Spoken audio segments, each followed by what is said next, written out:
You're listening to the Skeptics Guide to the Universe, your escape to reality. Hello and welcome to the Skeptics Guide to the Universe. Today is Thursday, February 2nd, 2023, and this is your host, Stephen Novella. Joining me this week are Bob Novella. Hey, everybody. Kara Santamaria. Howdy. Jay Novella. Hey, guys. And Evan Bernstein. Did you say February 2nd? That's right, I did. Does that date have any significance to you, Evan? Well, it might. It might. Isn't today the day that the Whistle Pig makes the appearance? The Whistle Pig Day. Yes, happy Whistle Pig Day. Otherwise, Groundhog Day. Groundhog Day. Singular, not plural. I've been using the plural incorrectly for who knows how long. Where the hell did this holiday come? It's not even a holiday. It's like just a happening. It's a thing. You know? Yeah, it's a happening. It's a good word. Yeah, it's a what? It's also a movie. Really good one. It was a good movie. I could give a crap less about Groundhog Day. I just couldn't say. You could. Wait, so that means you care a little. I care zero about it. It's meaningless to adults. You know what I mean? Like, what do? You don't go out with your friends. You don't do anything. You don't eat anything. Is it meaningful to children either? No. It's just well, it's not a food or candy-based holiday, so why? Right. Unless you're going to try to eat Punxsutawney Phil. Right. If you're Pennsylvanian Dutch, it maybe means something because they seem to be the ones who perpetuate the annual celebration. I always think about it on the same level with the Farmer's Almanac. You know, it's like something that was like people actually cared about 200 years ago. Yeah, you know, before the iPhone, definitely. Yeah. And, you know, science. Are there a lot of people out there that are saying now, what the hell are they talking about? Why don't somebody give an overview? Really? Right. For all the people who aren't like from Middle America. It is a superstition and tradition that a groundhog who's always named Punxsutawney Phil, even though it's obviously not the same groundhog all these years, on February 2nd, they pull him out of his hole, and if he sees his shadow, right, it predicts 6 more weeks of winter. Which, I mean, how ridiculous. Much more ridiculous can you get than that? There's going to be 6 more weeks They rub his winter? belly What with a tomato, and if he sneezes... It doesn't even happen, right? Like, no matter what the animal does or doesn't do, it doesn't actually change anything. The whole thing is just completely made up out of nothing. Of course. And winter has no bearing on the weather. It's a calendar event. What do they mean by 6 more? Do they mean it's going to be cold? Of winter weather. Yeah, it will be inclement, I suppose. Is what they mean above winter weather. That's exactly what they mean. Which in the northeastern part of the United States, if you're aware of our geography, this time of year, yes, chances are great that you're going to get 6 weeks from February 2nd forward of inclement weather. Yeah, isn't that how it's supposed to go? Right. So what are we doing here? Well, the reality is that in New England, in the United States, this winter has completely sucked if you actually like snowfall. It's been like this 40-degree kind of rainy, crappy winter. It's terrible. Much more rain than snow. No snow. But would you rather have snow piled up 3-4 feet like some winters? I would absolutely rather have snowfall than no snowfall. Well, this weekend, the temperature is supposed to plummet with the wind chill down to -30. Oh, that's not good. Yeah, but there's no snowstorm attached to that. Thank goodness. And on Monday, it's going to be 40 degrees, so it's all over. Does it work in El Nino years, I wonder? La Nina and El Nino. So let's stop talking about the weather. Okay. Let's get on to some real science. Yeah, let's talk about Bigfoot. Right, Bigfoot. Something I have to say is actually much more interesting. This is a study, Kara, you sent this to me. It's very simple. Mm-hmm. Bigfoot sightings coincide with black bear populations. What? Oh my God. Mm-hmm. Black bears are all really big feet? Shocker. Oh my gosh. I feel like an idiot. Black bears will stand up on their hind legs. Yeah. You know, to get a better look around or smell things or whatever. And very easy to mistake for the old Sasquatch. Right. And obviously there are Bigfoot sightings in places where there are no North American black bears. And there are black bears in places where people aren't saying they've seen Bigfoot, but they, like my backyard. Like this researcher actually looked at a ton of data, like compared all of the sightings to the population ebbs and flows of black bears and found that when there are more black bears, more densely populated, there are more Bigfoot sightings. The person who did that study deserves a special award because that is tedious. Having to deal with something that, half of which is like, this is ridiculous, this is ridiculous, this is ridiculous. Yet you're trying to, make some sense out of it. Kudos to that person. Yep. Right. It's obviously not the sole cause of Bigfoot sightings, but clearly it's responsible for some number of them, which makes sense. Especially, we talked before about a bear with mange. They really look freaky. You can't identify them. And I could definitely see how somebody seeing a really mangy bear might think it's something weird, I mean, essentially like hairless, you mean, right, Steve? Yeah. They lose a lot of their hair, right? Yeah, I've seen those pictures too, and it does not look like what you think a bear looks like without hair. Yeah. Right. I love how every time samples are found, here's Bigfoot hair, here's Bigfoot, toenail clippings or whatever, and they have it analyzed at the laboratory. Oh, guess what? Every time. Bear. Yeah, bear. Bear. Moose. No, I've seen moose. Moose, okay. Comes up a lot if you go north enough. Caribou, whatever. It's always something, mundane. Never pans out, does it? Not yet. Gotta keep looking. That's right. Don't be hasty now. All right, Bob, get us started with a quickie. All right. Thank you, Dr. Stephen Paul Joseph Novella. Mm-hmm. Have you ever heard that before? No. This is your quickie with Bob. Gird your loins for this one, especially you, Kara, even more than usual. Okay. Scientists have discovered a new variation on entanglement that not only lets us see inside atoms better than ever, it may have even wider and dramatic implications in other areas. So, guys, I wanted to give a definition for entanglement, just a quick overview. And I went to a lot of websites to try to see how other people were phrasing it, try to get some inspiration on how to describe it. And I went into ChatGPT, fed it the news item, and I liked the definition that ChatGPT gave than any other website that I went to. So it said, in the context of quantum mechanics, entanglement refers to the phenomenon in which two or more quantum particles can become correlated in such a way that the state of one particle cannot be described independently of the others, even when the particles are separated by large distances. So I love that definition. It was actually very pithy and succinct, and I liked it and wanted to share it. Okay, so now this fascinating experiment was performed at the Relativistic Heavy Ion Collider, and it went like this. Gold atoms were stripped of electrons and turned into ions and accelerated by a magnetic field in opposite directions at near the speed of light, and then they're forced into each other's paths. Now, some of these ions, some of them hit, but some of them pass just barely past each other, and they don't collide. They come within a few, I think, atomic diameters. Very, very close. Now, when that happens, there's a cloud of photons, light surrounding the gold ions, and those photons can indirectly interact with the particles within the nearby atoms, neutrons and protons. And then those interactions lead to the highest resolution peak inside neutrons and protons that we have ever had. It's a very interesting advance. Now, reading the technical article on this, I wanted to go a couple of onion layers deeper and give a description of the same thing that I just said. This was kind of fun to put together. Another way to describe that was the ultra-relativistic velocity of the ion causes magnetic and electric fields to create a cloud of photons. Now, they can quantum fluctuate into a virtual quark and antiquark pair, and they interact with gluons in the nearby atom. Now, that interaction creates a particle called a rho, which decays in 6 septillionths of a second into 2 different pions. And those pions speed away, and they hit the detectors at very specific angles, which can be used to infer much more precisely than ever the locations inside the atoms where the gluons were that were interacted with. Based on the paper that I read, there are tons of onion layers below what I just said, and I was just like, it's crazy. It's just like fascinating to look at all this techno babble. It's not babble, it's jargon, and it's fascinating, but it's like it goes over the cliff so quickly. It's like, oh my God, there's so many onion layers for this kind of stuff. Okay, but that's not even the most interesting thing. The pions that flew away and were detected have different charges, but they showed interference patterns, which is very important because it means that they were entangled in some way.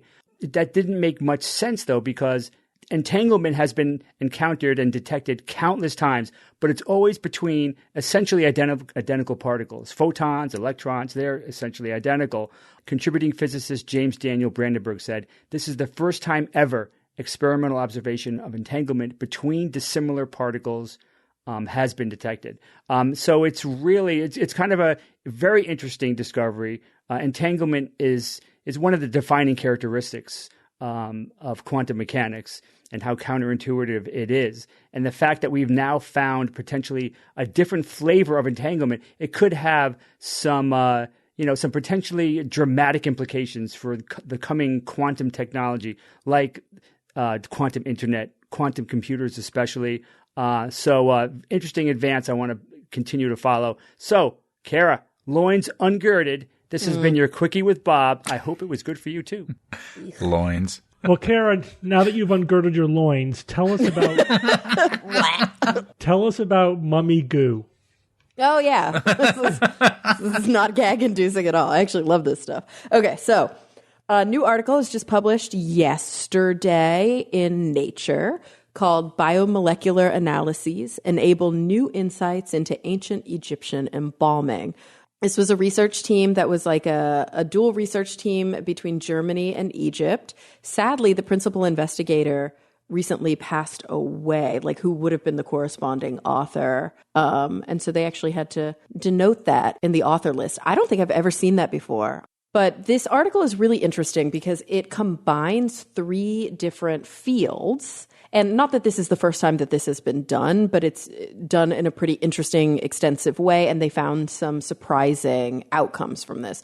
It's really interesting because it combines archaeological, philological, and organic residue analyses. It looks at all 3 of these things. So basically, these researchers decided to investigate some pottery that they found in a ritual embalming chamber. And they were like, okay, we found a bunch of pottery down here in these embalming facilities in this really specific place called Saqqara, which dates to the 26th dynasty. So we're talking 664 to 525 before the Common Era.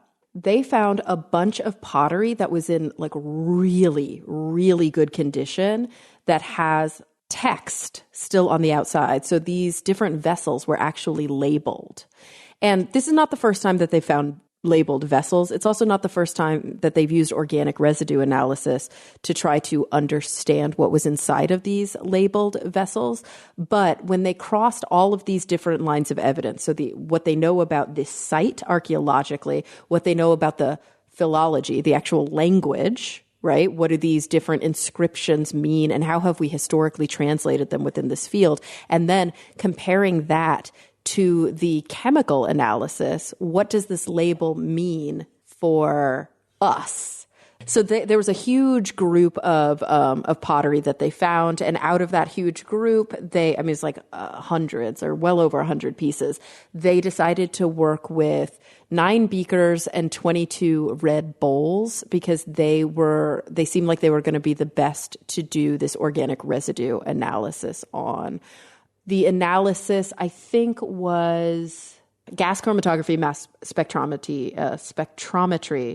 I'm with you. Who was having a hard time saying that last Evan. week? Evan, yeah. Mass spectrometry analyses. And using those 2 forms of chemical analysis, they were able to identify a bunch of the actual substances that were found in there. And they ranged pretty widely, but they included a lot of different plant oils and tars, different resins, and different animal fats. And when they read the labels and tried to kind of make sense of what the labels meant, they noticed various directions. So some of the labels of these vessels that had these different things in them were for specific applications, like treatment of the head.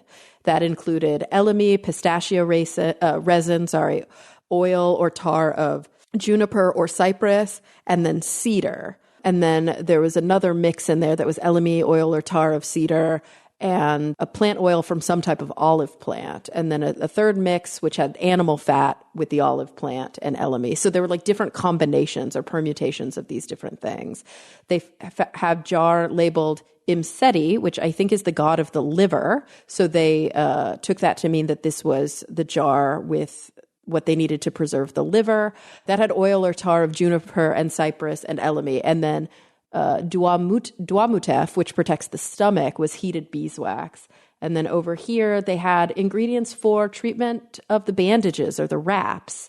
They had ingredients for something called skin treatment, which occurs only on the third day of treatment. They had a jar labeled to make his odor pleasant, and another jar labeled to wash.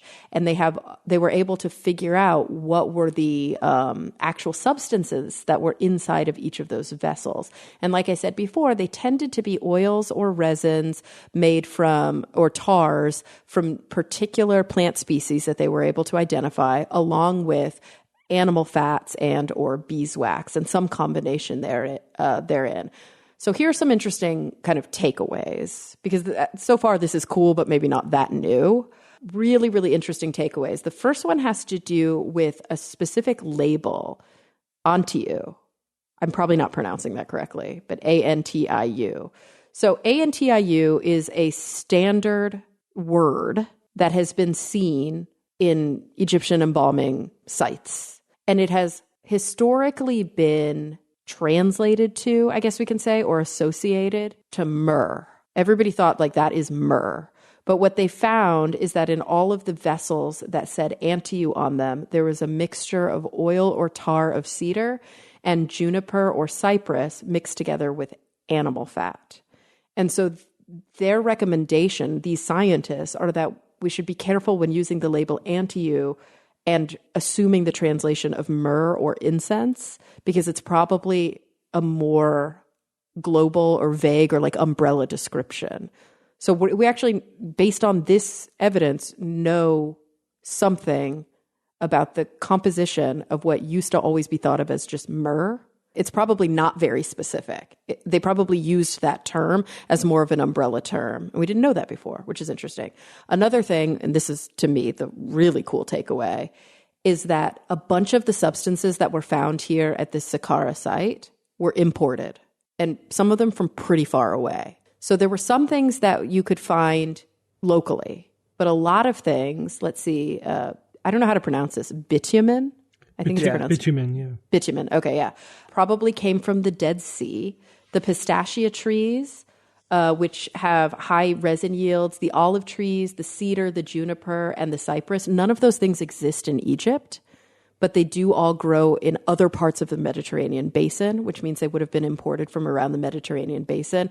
And then here's something super interesting. Elemi. What is that? I love that word. I know, elemi. Let me look up exactly. Elemi. I'm assuming it's pronounced elemi. Such a pretty word. So elemi is a tree. Yeah, that's the common name for elemi. It's Canarium luzonicum. As in elm? No, as in elemi. Okay. Yeah, that's its common name. It's Canarium luzonicum. And then another substance or another tree sap or a tree resin is called Dammar, Dammar. Sometimes it's referred to as a gum. It's a resin obtained from a tree called Dipterocarapaceae. And Dammar only can be found in Southeast Asia. And then elemi can be found both in Southeast Asia and sub-Saharan Africa.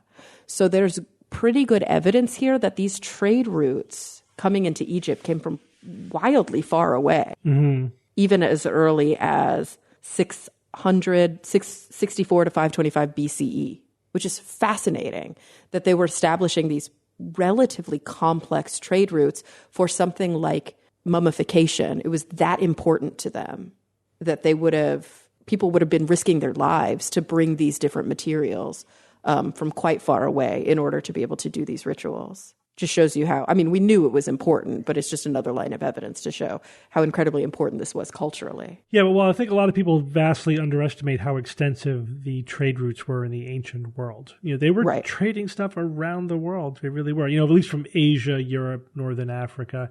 And the difference was that they were not really stable. a lot of things could happen to shut down the trade routes, or the boats wouldn't necessarily make it to their destination. But the trade routes were extensive. Yeah. It's also really cool. I mean, it shows the evolution to this article gives a little bit of background, but we saw proto-embalming starting as early as like 4000 BCE. And then it got more and more sophisticated. Like that was just like desiccation, right? Just drying out the body. And then it got more and more sophisticated using things like evisceration. Favorite word I discovered in this article. What? Excerebration. Ooh, taking out the brain? Nice. Yeah. Wow. How good is that? Excerebration. It's almost as good as exsanguination. I know. And then... or denucleation. I think you mean enucleation. Talking about the eye. Yes. Yeah. Did you say denucleation? I said D. It's you meant enucleation. Yeah. Oh, gosh, Bob. I knew that.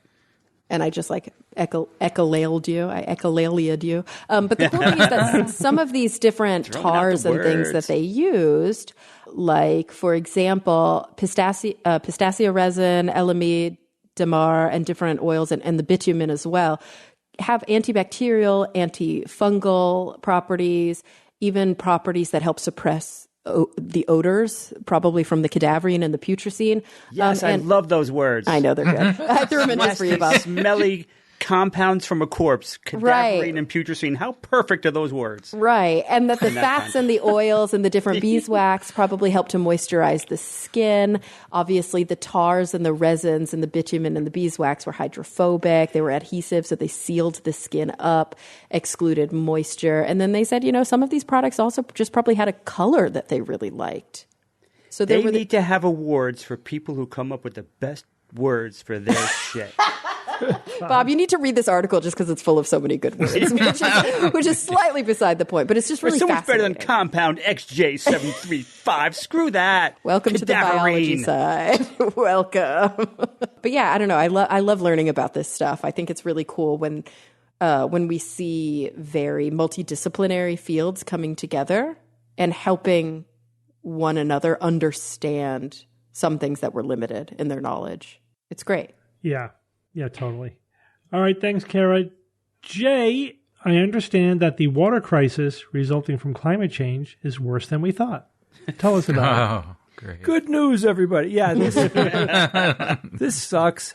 So as our planet warms because of global warming, the global atmospheric circulation, right, that's basically just the movement of our atmosphere around the planet, it's changing.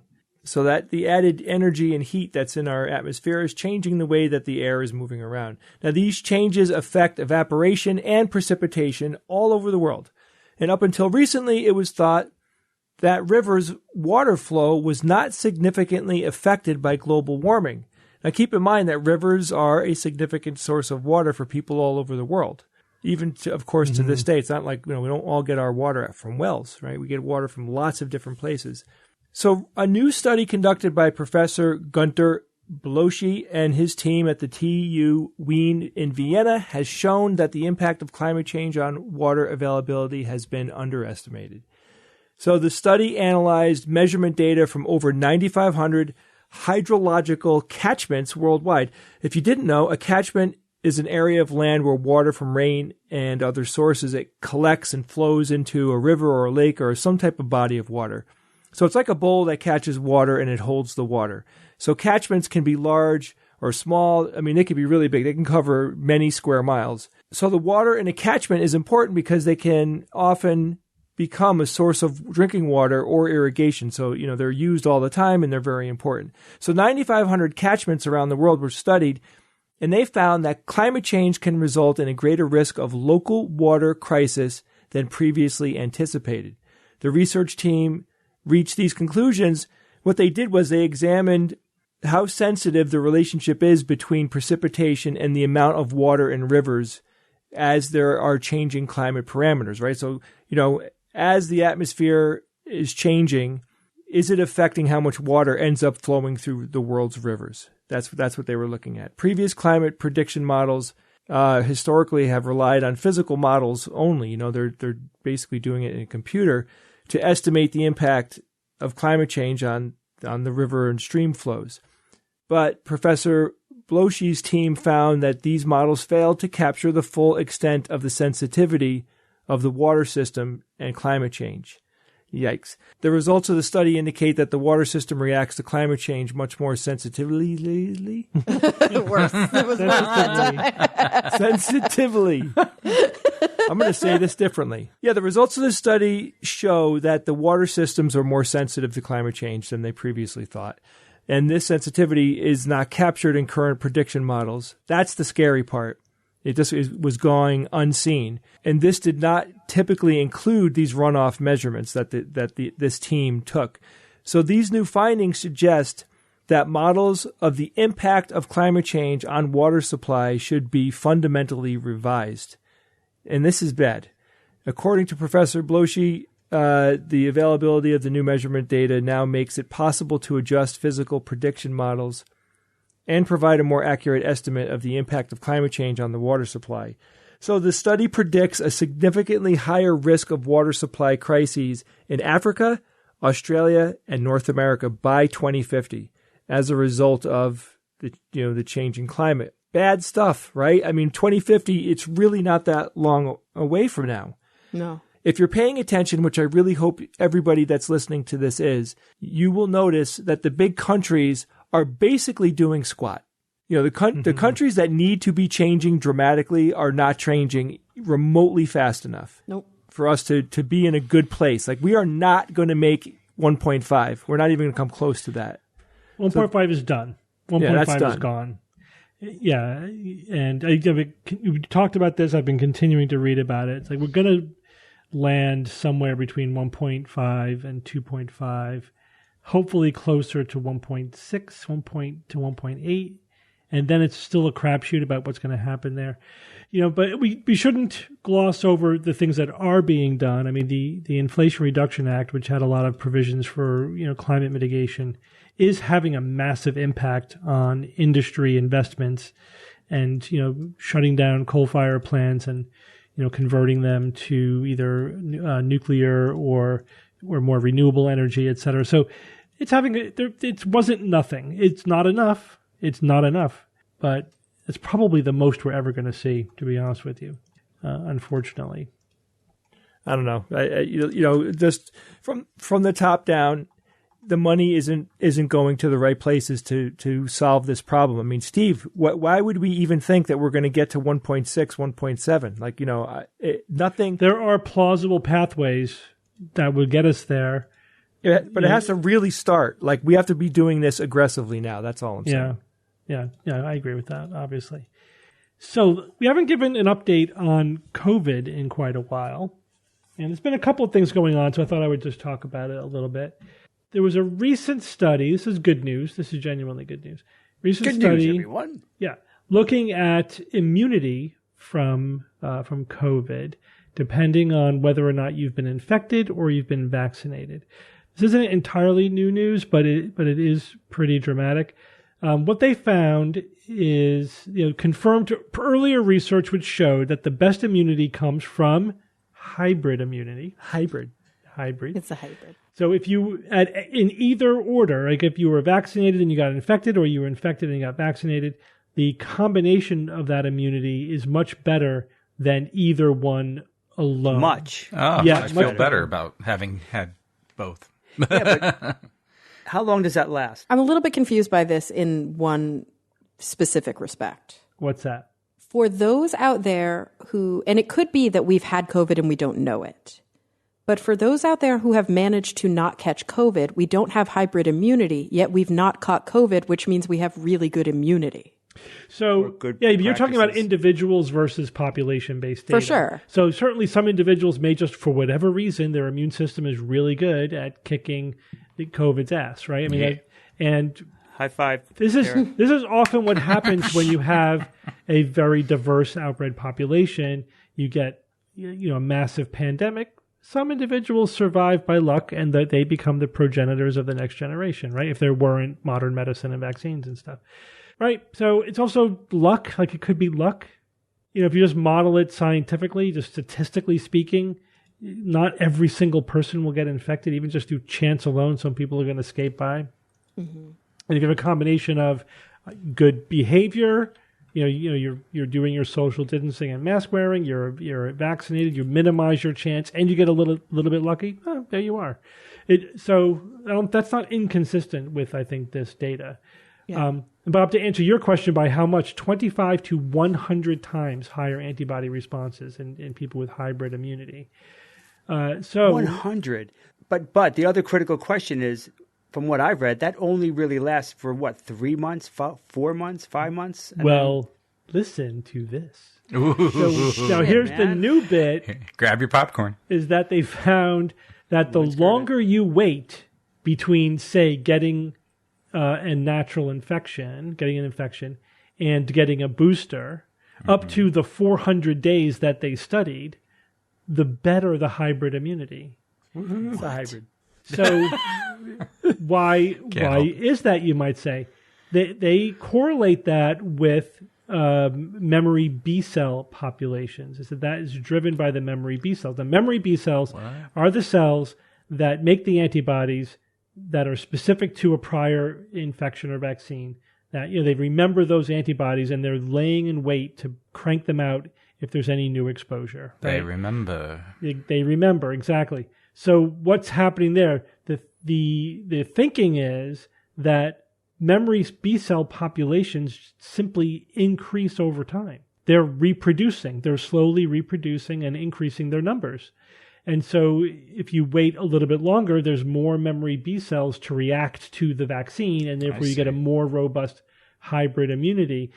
So what does this mean, in terms of specific practice? It's hard to say exactly, because the longer you wait, the longer you're going uncovered, but then the better the immunity that you'll get. But probably what this means is that the FDA's latest recommendations, which are for, here's the other bit of news, the FDA is now recommending that we move to an annual COVID vaccine model. Yeah. Which we've been talking about for a long time. Yeah. Right? That we figured it was going to head that direction. Probably going to get to an annual multivalent vaccine with the flu eventually, right? Right. Exactly. You get it as part of your flu shot. One shot does it all. Right. Throw in RSV and we're good. We've got to come up with a good RSV vaccine. Little microchip, you're good. Yeah. Kidding. I'm kidding. Sarcasm. Gee whiz. Yeah, so if that's, let's say if it's exactly 1 year, that's 365 days. So that's good news for an annual booster strategy, because at the 1 year mark, that booster should create really powerful hybrid immunity. One concern was, maybe if you wait that long, you won't get as good of an advantage from the booster. Like your hybrid immunity won't be as good. But this latest study shows that no, it would actually be better.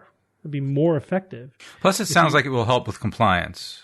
Absolutely. There's no question that the easier it is, you make it on people, and having for taking medications once a day is the best, right? Yeah.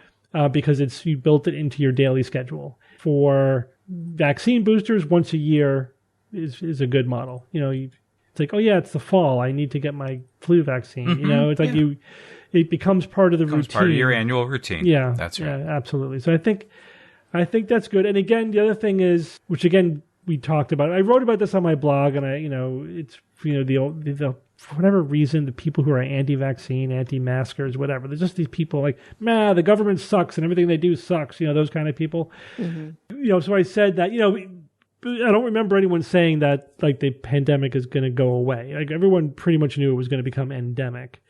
Of course, early on, people were saying lots of crazy things, and so that's not what I was talking about. Once the research was done and we had some kind of handle on the virus and the pandemic, it's like, if there were a window early on to eradicate the virus before it got a toehold, we missed that. Completely missed that. Yeah. Basically through political incompetence.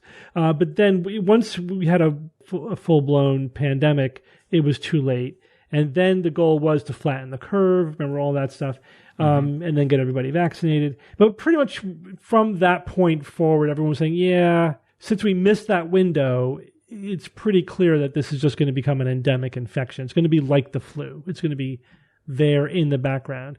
It still wasn't clear early on if this was going to be more of a seasonal thing. I don't think it's going to be strictly seasonal like the flu is, but it probably will have waves. It'll ebb and flow but probably not strictly seasonally timed. So so bad news is it's endemic, pretty much. Kills twice as many people as the flu at this point. So it's one of the leading causes of death among children. Yeah. Mm-hmm. As much as they are not a vulnerable population, they're not vulnerable to many things. And so when you do a comparison, it still may be much less than adults are dying from COVID, but it's for children, it's one of the major causes of death of premature death in children. Of course, all deaths in children are premature. So so bad news is, we got like a triple flu kind of thing, so the combined flu COVID numbers in terms of hospitalizations and deaths is going to be about 3 times what it was when we just had the flu. But the good news is we have an effective vaccine, multiple vaccines that are effective, and the once-a-year strategy will probably be enough, and that will make it easy. Just get your annual flu and COVID vaccine. Safe and effective. The risk-benefit is a no-brainer. Why do people not get their flu jabs? I don't know. It's the numbers are low. I think a lot of it is laziness. I love that you call it jabs, too. Yeah. That's a British way to call it, yeah. A lot of it, I think you're right, is laziness or like short memory. Procrastination. I think when people forget how bad the flu is because they conflate it with a cold. Yeah. And so they forget how brutal it is when they actually have the flu and how much they feel like they're dying. But there's also all that, we talk about this a lot. There's all that weird, just those cognitive distortions that people have, those errors in judgment where they get a flu jab too late in the season and then they still get the flu. And then they're like, I got flu from the flu shot. Yeah, you can't get flu from the flu shot. Incorrectly attributing it to... It doesn't happen. Yeah. Also, Kara, I didn't get the flu shot for years. Sure, laziness, but also not just laziness, but it's also the fact that I never ever got the flu or never really the people I know experiencing the flu and having a horrible flu just wasn't like a thing really. I don't really remember anybody in my family or friends. I got it 20 years ago. It was horrible. I got a flu in college and I was so sick. It was like I've never had it, so it's like flu. It was like a bad cold to me. And that's the problem. It's not a bad cold. Because that's not flu. And I think people also throw around when they have a virus. They go, I just got like a flu. I got a little stomach flu. I got like a head flu. It's like, no, you didn't have influenza. You have a cold, right? You have a cold, or you have a bacterial infection in your guts, or you have a viral infection of your guts. Well, when I had the flu, I think it was like in the late 90s or something was the last time I got it. I had a cough for 6 months afterward. Oof. I had it. I almost passed out from coughing when I had your podcast. Geez. I had it in college. I was so sick that I remember my roommate helped me get to the student clinic. My resting pulse was 135. Wow. And they were like, and I couldn't keep anything down. And so I had to take an NSAID suppository. Whoa. In the clinic at school because I couldn't swallow anything. In the clinic. She was literally like, you said it was a suppository. Hi-yo. She was literally like, if you don't take this suppository now and we can't get your fever and your heart rate down, we have to take you to the hospital and get you an IV. Mm-hmm. I was that sick from the flu. Well, if I actually experienced that, I think that would have motivated me. Sure. To get the shot. All right, but you get it every year now. Right. Oh yeah, for years. So you're motivated just by your logic now, which is good. Here's some other motivation I'm going to give people, is that even when you're young and healthy, you think, I don't need the flu vaccine. But if you get it every year, first of all, you don't want the flu, even if you're young and healthy. It just sucks. But also, there is a little bit of cumulative immunity that you get because there's only so many flu variants, right? And they do come back around eventually, and they are similar to each other. So even though it's not great, and it's not like good enough, you still have to get the flu vaccine with the variants that are circulating that season. But by the time you do get old and vulnerable, you want to have 20 years of gotten the annual flu vaccine under your belt, because that will definitely give you more robust immunity at that point in time. Like an investment. Yeah, it is. It is. You want to make those antibodies when you're young and healthy because people, when they get older, they don't have as good of an immune response, to the vaccine. There's A, B, C, and D. Those are the types. Then beneath them, most of the ones that are going around are the A and B, and most of them, and then there's a bunch of different subtypes, strains. That's the HN designation, like H3N2, H1N1, whatever. But it's not like a vaccine is matched to one specific subtype. The vaccines, they try to make them as valent as possible, as multivalent as possible, right? Well, right now the quadrivalent is pretty standard, so that's 4. There you go. It's always H1N1 now, plus 3 other ones, right? So you might get the trivalent. At work they offer us the quadrivalent. I always take that. Bob wants the quintivalent. And this year, for the first time, they didn't even ask me. I'm like, you didn't ask me which one I want. Is everyone getting the quad this year? And she's like, "You're a doctor, aren't you?" I said, "Yeah, absolutely." But yes, everyone's getting the quad. That's standard now. The HPV vaccine is 9-valent. Yeah. I don't even know what you call 9-valent. Everybody just says 9-valent. I think it's non-valent. Non-valent? Oh, okay. It's not available? Which is, yeah, right. I'd like the non-valent one. What? You have it? You don't have it? What are you saying? Hang on. All right, Steve. Yeah. Steve, hang on. I'm not sure I got an answer. How long does your hybrid immunity? You get crazy hybrid immunity. I get it. How long does it last? Because I was reading 3 or 4 months, and then you lose the hybrid super immunity. How long does it last? So it's not like there's a cutoff day. It just fades over time. But you said the study only went 400. To how many days? Well, the 400 days was how far the delay between infection and vaccination. Right. Right. So if you got vaccinated at day 200, you didn't get as much hybrid immunity as if you got vaccinated at 300 or as much as you guys as 400. So, but they didn't follow from there to see how long does it last. So it's more than 3 months in that study, but so it gives the question. So the higher you go, the longer it will take to drift down, right? And it's not like it goes to 0. It's just that it gets weaker over time. But that depends. Here's the thing, Bob. It depends on how you're measuring the immunity. If you're just measuring antibodies, they tend to fade over time. But this study is finding that the B cells increase over time. And so that's 2 different ways of measuring immunity, cellular versus, humoral, and so it may not be as bad as we thought. It may be that your immunity is good, for a longer period of time. Here's the other thing, Bob, is that not only is, vaccine give you more immunity than infection, and hybrid give you more immunity than either one of those by themselves, but the strains are evolving too. And the more apart the current circulating strain is, or the strain that you get exposed to from the one that you were vaccinated with or exposed to when you got sick, the higher the antibody titer you need to fight it off. So it's all relative. What kind of antibodies do you have, and what strain are you trying to fight off? So there's multiple variables. There's no one answer to your question. But what we do know is the higher you keep your antibodies, the more resistance you'll have. If they're high enough, you could fight off even new strains, right? So just keep your antibody titers as high as you can. Don't get the infection, but the one thing you can do is to get the vaccine, get boosted. Every year, the plan is, or at least the recommendation at this point is, every year it'll not only be an annual booster, it'll be an annual booster that tracks the variants, just like they do with the flu. Yeah, right. And that it's so funny that absolutely helps. I feel like some people listening to this probably think in their minds, like, I just need to get COVID so I don't get COVID. No, getting COVID means you got COVID, so don't get COVID. Yeah, this is not a. It defeats the purpose. Steve, why is getting the vaccine the best way to be immunized, like to have antibodies?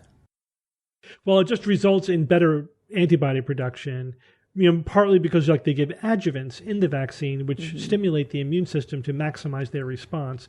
They're also exposing you to the bits that you want to be exposed to generate the immunity without being exposed to the whole virus or getting an infection. So it's just the technology, right? It's designed to maximize your immune response, and it works. That's it.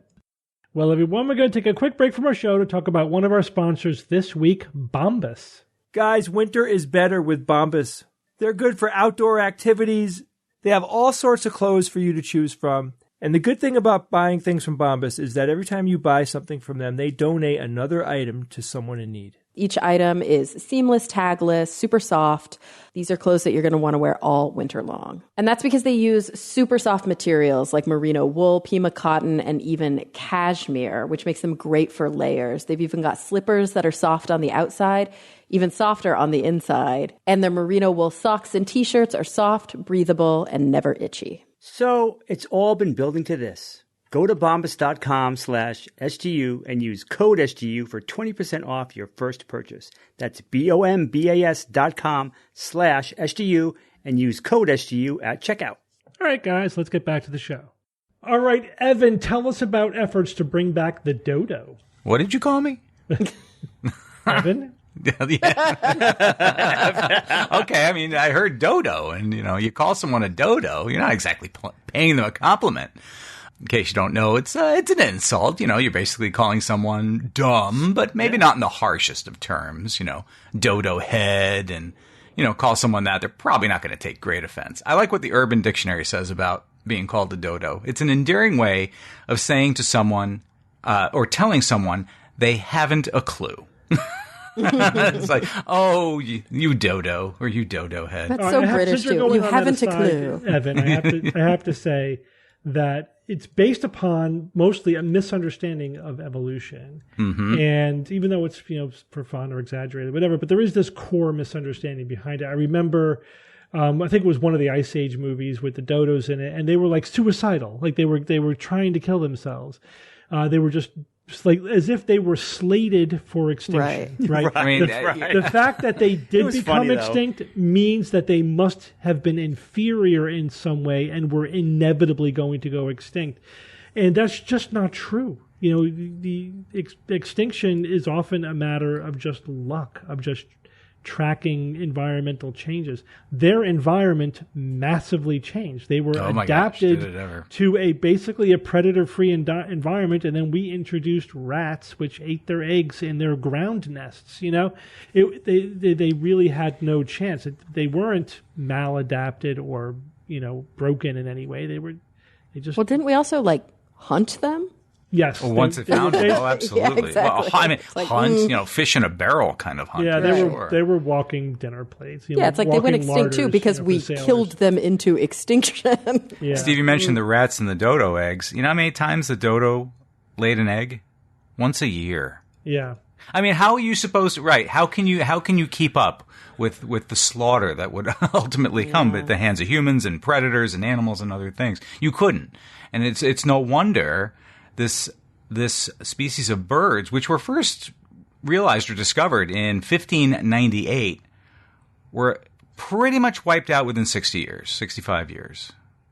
That is when they think that's as early. 1662 is when they believe it was probably the last verified sighting of a dodo. So yeah, look, it's the poster child, or I like the poster chick for species that have gone extinct. And you ask any person to name one extinct animal, there's a good chance they're going to say the dodo. The etymology of the word dodo is kind of unclear. Jay, this is for you. Some ascribe it to the Dutch word dodor for sluggard, but it's more probably related to doddards, which means either fat arse or not arse, referring to the knot of feathers on its hind end. Aww. I know. It's like, so now that we're good at kind of destroying habitats, destroying animals, but, naming them incorrectly or, giving them false attributes and making fun of them all at the same time. Not good.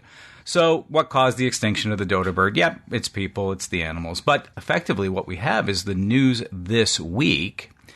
And a company called Colossal Biosciences, they've launched an initiative with the goal of de-extinction of the dodo bird.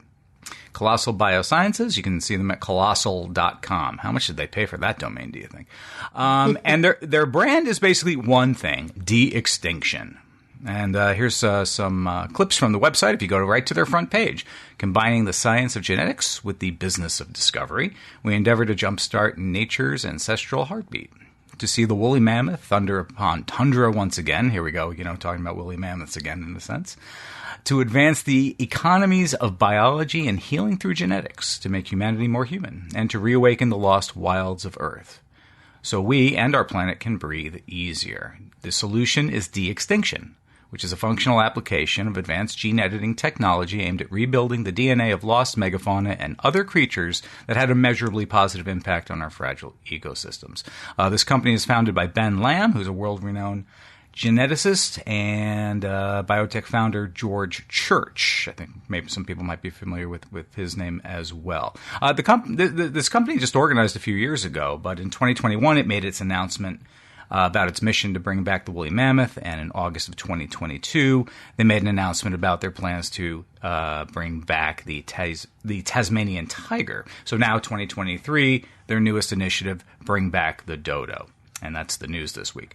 The resurrection of the dodo is a theoretical possibility, and they're crediting Beth Shapiro, who's a specialist in ancient DNA. She's with the University of California, Santa Cruz. She and her co-workers were able to recover detailed DNA information from 500-year-old dodo remains that were held at a museum in Denmark. The plan is to edit the genomes of living relatives of the dodo. It will involve, and I quote, interspecies germline transfer of pigeon primordial germ cells into a surrogate chicken host. Ooh, chicken. The Nicobar pigeon, which is the dodo's closest living relative, provides the host cells for genome engineering, while the Rodriguez solitaire, that's the dodo's closest genetic relative, adds additional insights to this mixing. The chicken serves as the foundation of avian genomics and editing. So basically, you're removing the primordial germ cells from an egg, you're cultivating them in a lab and editing the cells with the desired genetic traits before injecting them back into an egg at the same developmental stage. That is the plan on what they're going to, on how they describe it and what they're going to do. Now, along with this news, that they also announced that they had a $150 million Series B funding round, for investors, and its total funding now stands at $225 million. So they are using this basically to advance their research into genetic technology. However, there are a lot of critics of what's going on here, as you can imagine. It's not all everybody standing up and cheering for this. For example, here's Jeremy Austin, evolutionary biologist at the University of Adelaide in Australia.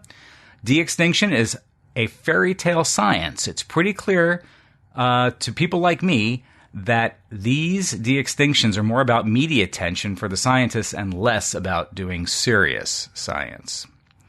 Another person, Ronald Sandler, professor of philosophy and director of ethics at the Institute at Northeastern University in Boston. He said, while there's a new set of potential tools here and a new set of possibilities and opportunities, what isn't clear is whether these new tools actually address why we're in the middle of a mass extinction event, or if they just dangle a technological panacea for the problem, which is that humans are consuming much more of the world's resources than they should.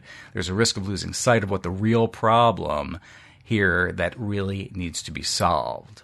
I hate all those comments. You don't like those comments? You want to have one more? I pulled out one more for you. They're so standard. It's like, should we do it? But, just because we can't do it doesn't mean we should do it. And think of the children, kind of relative privation. Like, it's the same lame arguments that are really not valid over and over again whenever something like this is proposed. Like, what about this particular one, though, Stephen? This one may have a little more meat to it in a sense.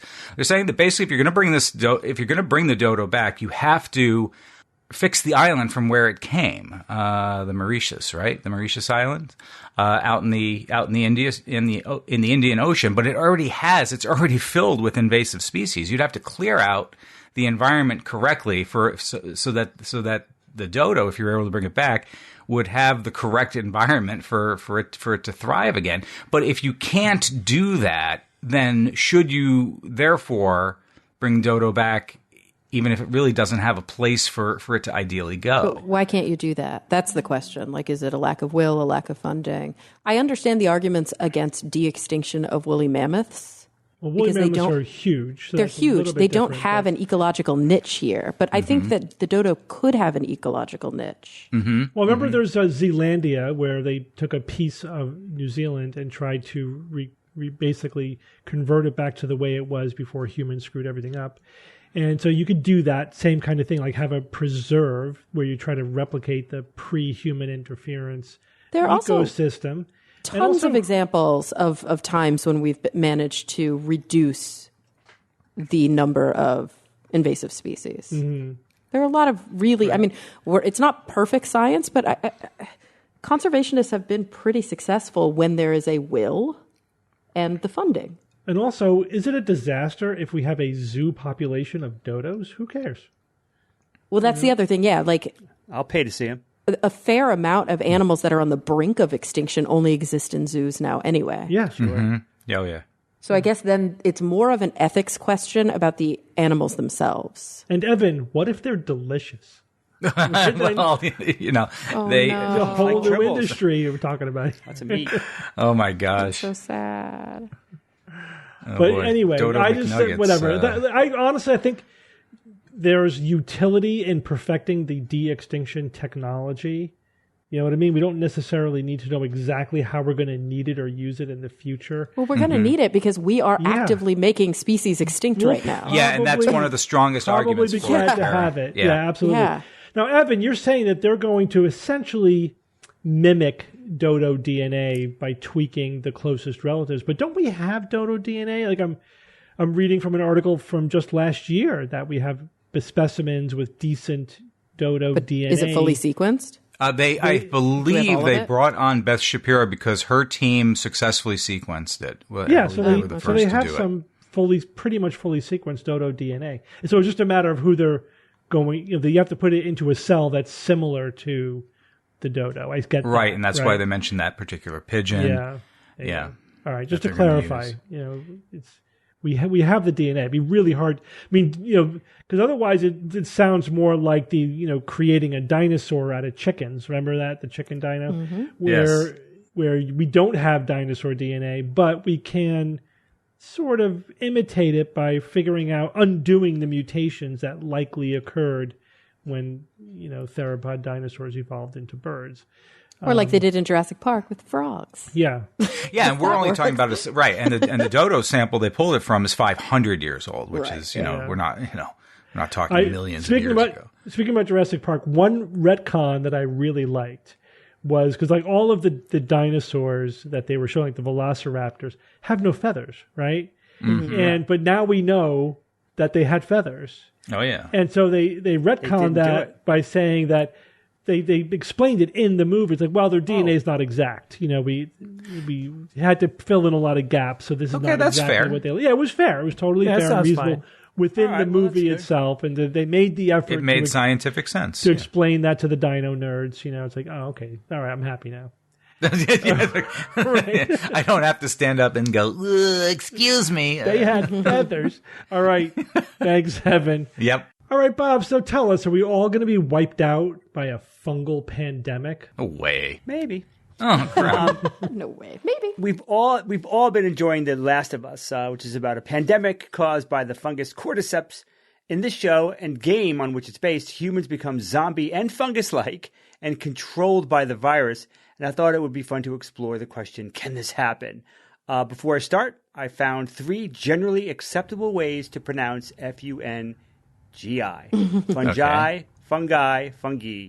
So Fungi. That's it. There's 4. Yeah, whatever. I know people are going to be saying that. Those are the 3 I found on multiple websites. Those are the 3 most common. You didn't hear anybody say fungi? Fungi. Fungi. Or fungi. That's what I found. I'm going fungi, and that's just the way it is. Fungi you're choosing. Wow, that's a bold choice. They're just better than fungi or fungi. Fungi. Fungi. It is a fun I didn't see that. Okay, so however... So wait, which one did you pick? Fungi. However you say the word, fungi is amazing stuff. It's much more than just mushrooms. Fungi it's not a plant or an animal. Nope. It's its own kingdom. And that said, it's actually closer to people at the cellular level than plants. Cool. And did you know that the biggest living organism on Earth is a fungus? Oh, yeah. It's known as a honey mushroom, covers 10 square kilometers. Oh, amazing. What? Amazing, yes. But can it wipe us out like in The Last of Us? Well, yes and no. Oh. As with almost everything we cover, except Jay's meatball recipe, it's complicated. The movie, I don't know why I even said that. Is it even funny? I don't care. The movie and game revolve around cordyceps, is a fungus whose full name is Ophiocordyceps unilateralis. And cordyceps was chosen for The Last of Us and other stories like the highly recommended M.R. Carey's The Girl with All the Gifts. Amazing, especially the spoken one. Audible is fantastic. that was chosen because it's basically the most cinematic, right? It can literally take over and control the movements of insects to spread itself. And when you go and you Google that, if you haven't already, and you see what it can do to insects, I defy you not to say, what the puck. It is so cool. If you haven't seen it, look it up. It's just like dramatically like, oh boy, that's a thing. Okay, so as dramatic and scientifically interesting as that is, cordyceps mutating into what we see in the show and the game, basically, it's more showy, if you will, and less a reasonable possibility for multiple reasons. First off, no fungi. Why do you like to say it, Kara? Fungi. Yeah, that's what I like too, and I just didn't see it. So, but I'm going to go with it. Yeah, but it's fungal infection, right? It's fungal infection, yeah. But it's also like fungiform. Come on, you know that's not a reliable pattern of pronunciation. Because it's fungiform. Unfortunately, it doesn't work that way, and sometimes it's frustrating when you change. I just remember that I had a biology professor who would be so mad when people would say fungi. He was like, it's not a fun guy, it's fungi. Yeah. And he like drilled it into our heads. Wow. It's also country dependent and those things. So what? Okay. So, I just say fungi. Fungi. Okay. Also, all right. So no fungi spread by piercing the skin or with those creepy ass tendrils. That just doesn't happen. It's mainly through surfaces and contact, like think athlete's foot. That's mostly how it does that. That said, though, some fungi are airborne, so the game is actually more accurate in that regard because they did have airborne spores that could pass it along. But yeah, it's not no tendrils and no piercing the skin. Another reason not to be afraid, and as they say in the show, cordyceps can't handle human body temperature. But if it mutated to handle it, it would then have not only that hurdle to overcome, it would have another one. It would have to deal with the human immune system, which no cordyceps had to contend with ever. It just has never done that. So if it could mutate enough to deal with all that, the temperature and the immune system, also keeping the ability to control our minds and our movements like an ant is even less likely. So just don't worry about that specific variation of a pandemic. In fact, cordyceps is not even in the World Health Organization's top 20 list of fungi to be concerned about. It's like not even in the top 20. The fact that list even exists and that it only really recently started existing reflects the growing concern that scientists have about a super deadly fungal pandemic. It's an increasing concern for very good reasons. And get this, according to the Global Action and Fungal Infections panel, whatever, it's like a group of people, fungi kill more people than malaria. Wow. And that surprised me. And even Steve was like, I don't think so. But that's their conclusion was. Now, I tried to get precise numbers, but you can't really, it was hard to pin down an exact number because not enough people, it's just not on enough people's radar yet. And any numbers that you come up with are going to be very, very rough estimates. It's just not something that has really being tracked like it should be at this point. So one example in the WHO top 4 list is Candida auris. Now this one, I don't remember this. Tell me if you guys remember it. In 2009, a highly drug-resistant, mysterious superfungus appeared. Outbreaks happened independently from each other on 3 different continents at the time, and this is in the 2010s. No clear link or contact between the outbreaks was ever established. 3 different outbreaks. And now, after this is like 13 years ago, now Candida auris is in 30 countries, causing deadly outbreaks in hospitals and nursing homes. And scientists argue that this may have been driven by global warming.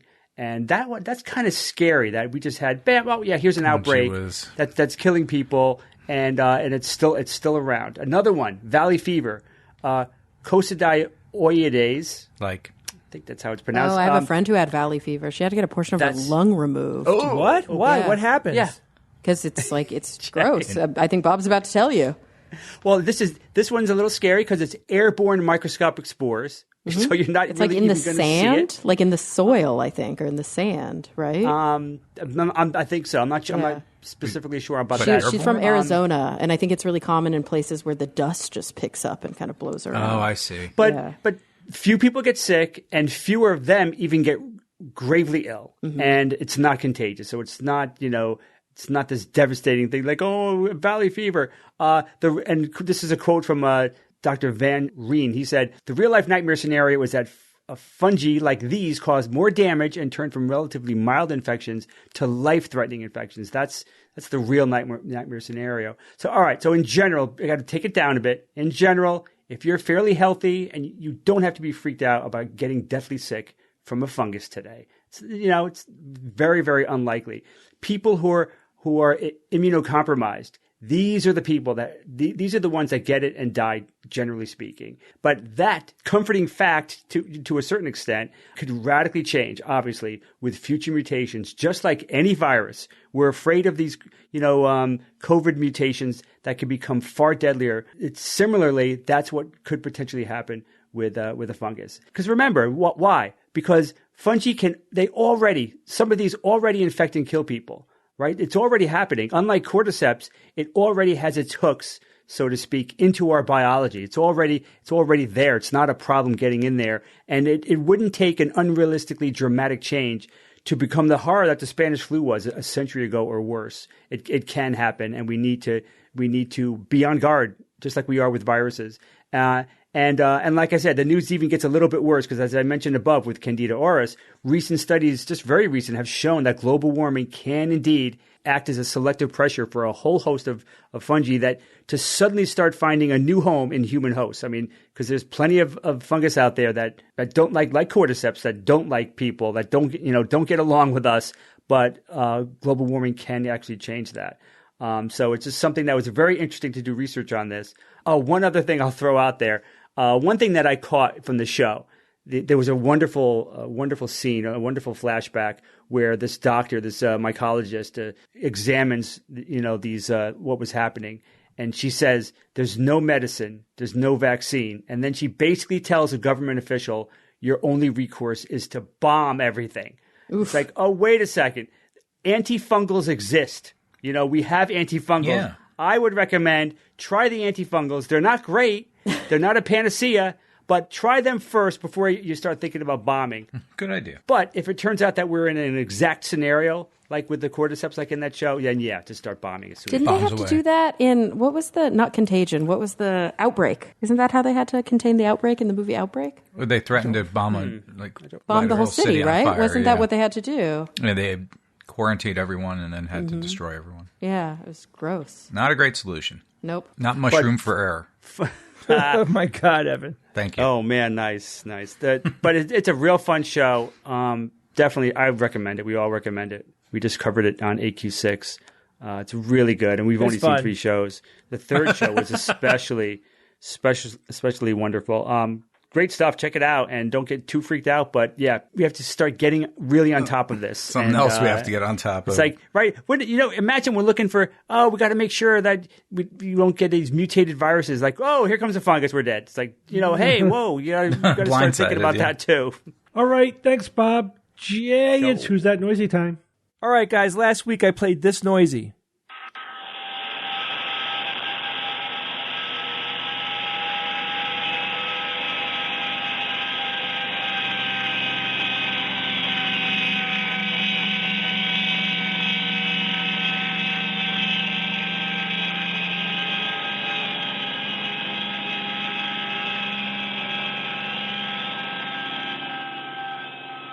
Okay, it goes on for a little while. Yeah. Keep it going. But I wanted to play it because, as you'll find out, you definitely have heard of something to do with this. All right, well, a listener named Keely Hill said, "Hi there. At first, I almost wanted to say a weather warning siren in a storm, then audio from the next to a wheel on a high-speed rail train." I totally get the weather warning siren because I hear that in there. Keeley goes on, but after knowing that it was a sonification, I will guess that it's a recording of the solar wind hitting some sensor on a spacecraft. That is interesting, and when you sonify things, anything could be anything, right? You're basically applying whatever sounds you want to the data that you have.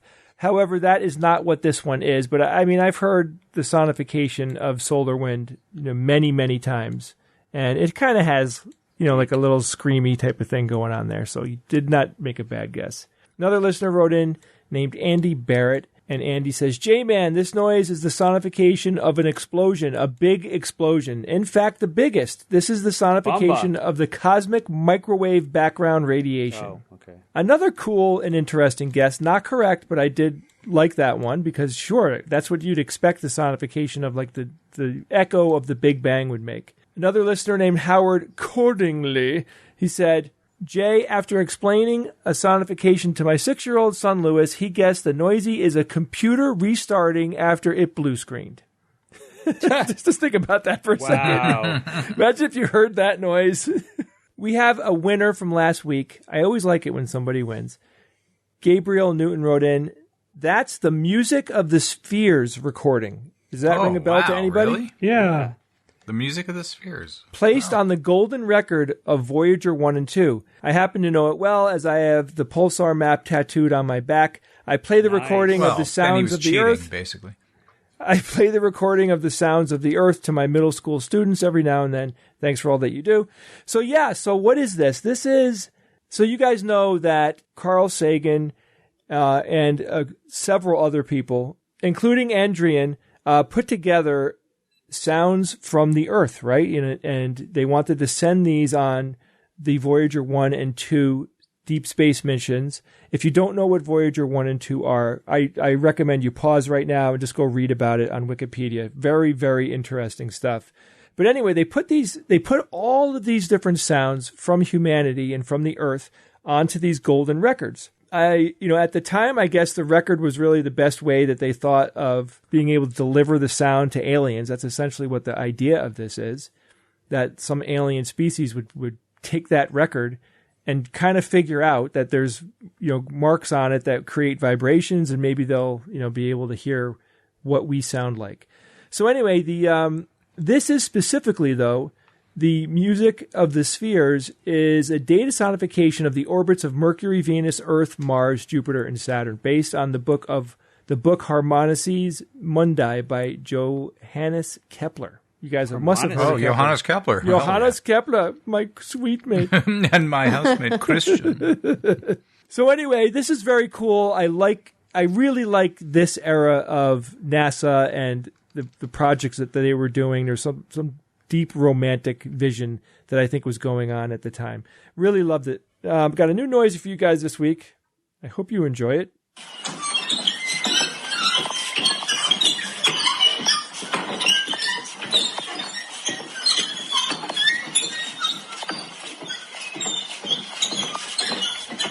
Okay, so I will say this. It's a robot jerking off. No, that's what it sounds like when you get the cart at the grocery store with the squeaky wheel. Oh, always. That was definitely hotel bed sex. Yeah. That's all I heard. You are all correct. There is something really fun and interesting about this week's Noisy. If you think you know what it is or you heard something cool, just email me at wtn@theskepticsguide.org. Steve. Yeah. We have a podcast. Yes, I know. We've been doing this we're on our 18th year. Is that correct? That's correct. May 5th will be 19 years. We'll start our 19th year. No, it'll be 18 years. It'll be that's our 18th. We will have the beginning. Complete. We will then start our 19th 18. year. Wow. Yeah. And start 19. Oh my God. That's amazing, moly. guys. Did we ever think, But anyway, if you enjoy this show, we would really appreciate, one, there's several things that you can do. One, just recommend the show to a friend. That would be wonderful. Like, bring some science and critical thinking to someone that you care about. Another thing that you could do would be to go and give us a rating on whatever podcast player you're using. That also helps other people find us. You could also become a patron if you really like the show and you really want to show your appreciation for the work that we do. You can go to patreon.com/Skeptics Guide and become a patron and help spread the word of critical thinking, which we so desperately need now, my God, more than ever in the history of humanity. Well, maybe not the history of all of humanity, but we need it now desperately. Another thing that's been going on, Bob, Steve, and I have been doing AQ6 now. We have new episodes going up. We are having a lot of fun. There's just so much stuff on TV for us to pick from. We recently talked about the Season 3 preview for Mandalorian, which was chock full of secrets, which if you hear all the in there. Yeah, tons of stuff that was so much fun to talk about. Anyway, AQ6, alphaquadrant6.com.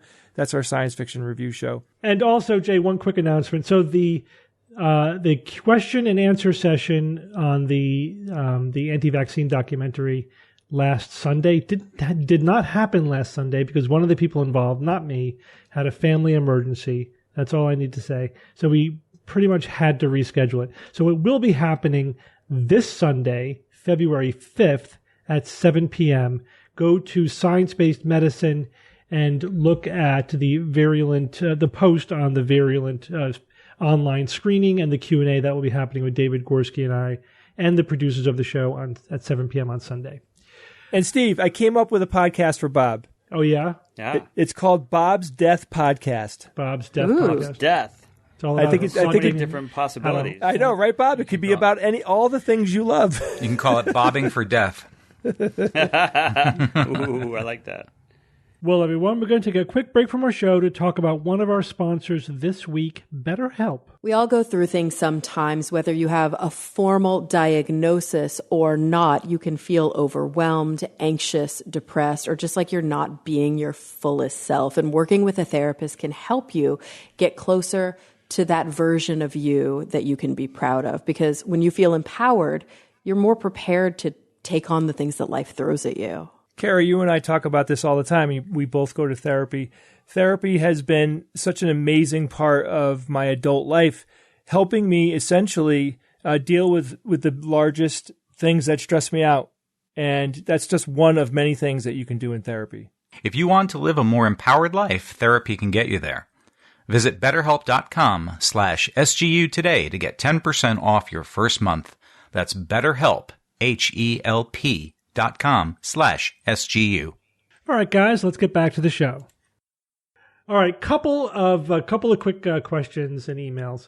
So on a few episodes ago, Jay, I don't know if you remember this, but I chided you for saying less when you meant fewer. Yeah. Correct. How can you not remember? It still stings, right? Barrage of emails we got. I know. So people are very interested in these linguistic arguments that we get into, and I blogged about it. And of course, it got like more comments than any other recent blog that I've written. It's pretty straightforward, though. What was the comments? Well, it's not straightforward. It's not. Because there's layers to fewer and less. There is. So first of all, I want to make it clear. I was just kidding, Jay. Because this is a running gag on the SGU. Not that I think it's not correct. Or let me say preferred to say fewer when you mean number of items as opposed to less, which is more about magnitude. But the people question the very premise that any way of saying things is correct versus any other way of saying things. Oh, that's relativism. Yeah, super relativistic, though. Yeah, I mean, but they seriously and very emotionally and vehemently take that position. But also, that's sort of the one group, right? Like, oh, it's prescriptionist rather than descriptionist. Like, okay, fine, But the other group of people who try to out-pedantic me, basically, by saying that actually the preferring fewer to less in those situations is a recent made-up rule by this guy, Robert Baker, in 1770. So it's not really a rule, which of course is silly because then what makes a rule in grammar in language? Right. What is the qualifier? Yeah, I mean the fact that it's all made up, right? So the idea that somebody quote unquote made it up is not really an argument. A valid argument in my opinion, because it basically is saying that because somebody suggested we should follow this rule and that people started following that rule, that's not valid. We instead need to be using the words the way they were used 1,000 years ago, because that's more valid. Like language isn't a living thing. Right. It's like, and also like, do we say anything like it was said 1,000 years ago? I mean, that's not a reasonable standard. That was stonteth? It's been a very interesting discussion. And the thing is, I am not a grammarian like Nazi saying you have to use it. This is the way. It's the only way. Basically, it's all good as long as you are clear and unambiguous. But I don't take that to the extreme either. I think there's a difference between correct and preferred. And preferred is context dependent and is very much about what is an appropriate style for the venue and the context that you're in. Exactly. So you can say ain't if you really want to, but don't expect to read that in the New York Times. You know what I mean? Right. And if I'm lecturing or a job interview at Yale, I might not use as much slang or vernacular as I would on the show, and on the show I'm actually more formal than I would be in everyday life with my family and friends. Right? That's fine. That's voluntary. It's style. I also do think that, while rules are ultimately arbitrary, and this probably comes from my medical bias, is that some things are done for convention, but the convention minimizes misunderstanding. Right? Yeah, it adds clarity, instead of muddying it adds water. clarity, and it can also reduce cognitive load. So, for example, the standard in neurology is to present the neurological exam in a specific order. Is that the correct order? Is there anything objectively better about that than anything else? No. It's completely arbitrary convention. But I'm used to hearing the exam presented in that way, and if you start jumping around in an unfamiliar way, it increases my cognitive load. And so it's right. Steve's loaded enough. And I'm loaded enough. We're all loaded. Yeah. If you're practicing medicine, you are always peaking at your cognitive load. I mean, and anything that makes you think harder is a negative in my opinion. But anyway, it's not that big a deal. And we have fun with it. We don't really make a big deal out of it. But it is interesting to think about what is correct. What approach should we take? Is anything goes as long as it's unambiguous, adequate rule, or is enforcing a convention for consistency and style reasonable? There's no right or wrong answers to any of these things, just different choices, that we make. And so, like somebody like Baker was saying, if we want to be consistent, we can use these words in this way. And then, people started doing it. Okay, that's fine. But then there are other ones where I think they're silly rules and we should ignore them, like not ending a sentence with a preposition. That's also a rule where someone said, you know what, we should do this, and then people started doing it. But really, it's actually more of a burden than a help to anything, and people generally ignore it. But of course, I still recognize it when I do it. I'm like, damn it, I ended with the word to. T-O. But I don't know. It's easier to do that. Of course it is. Yeah, it just flows. It flows. Yeah, right. We talked about like whole nother. Oh, can't deal with whole nother. Whole nother, man. It's easier to say than whole other. I say whole other. But here's the thing. Here's a real bottom line. It's like it's whatever sounds good to you, which is completely dependent on where you're from and how you grew up. So like when I wrote about it, I used as an example. Like I knew somebody when I was younger who said "I seen" instead of "I saw." I seen it. And to me, that sounded like completely ignorant, right? I mean, that was to my ears then and now, How about I done seen? Exactly. But then somebody points out, like, that's actually common vernacular in the South. Of course. And coming from the Northeast, it's just wrong. It's just plain completely wrong.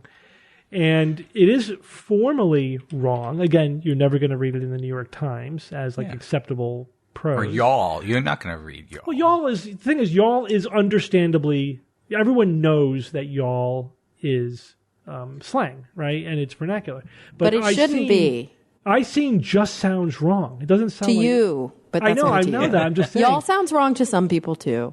Right. Yeah. But I want to push y'all for is like you guys more or whatever. accepted. It doesn't sound wrong though, like I seen. It's different.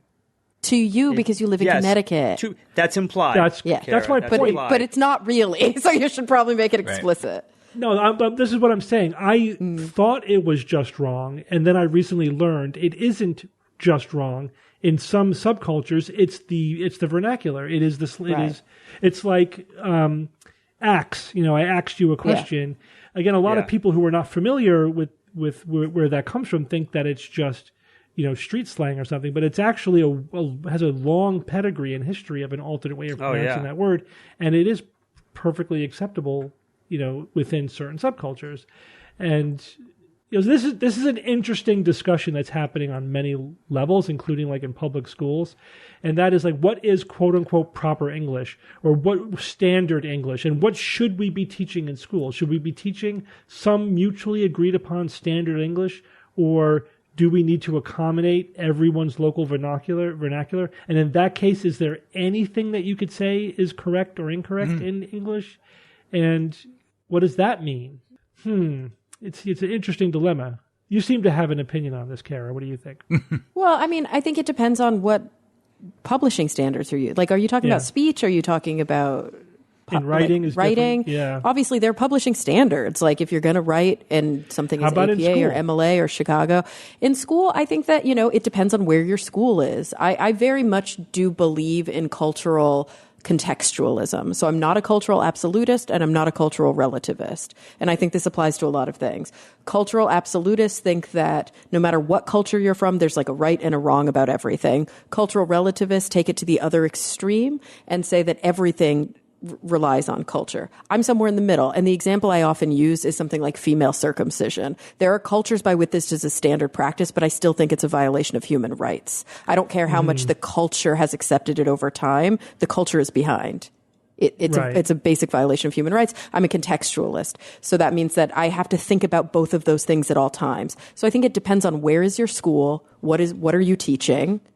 Are we talking elementary school versus middle versus high school? And yes, maybe there's a standard English grammar that you're learning in elementary, middle, and high school. And maybe that by the time you're in college and you're taking language courses, you're starting to integrate conversations about, is the white Western ideal, or maybe earlier, it actually should be earlier than that. Is the white Western ideal, the people who wrote history because they were in power, the ones who should have the say? So yeah, I actually think that this is deeper than just words. It's very complicated. I agree. And so, again, a lot of people think, and they get really emotional about this, that not only is it racial, but even if you eliminate race, it's socioeconomic.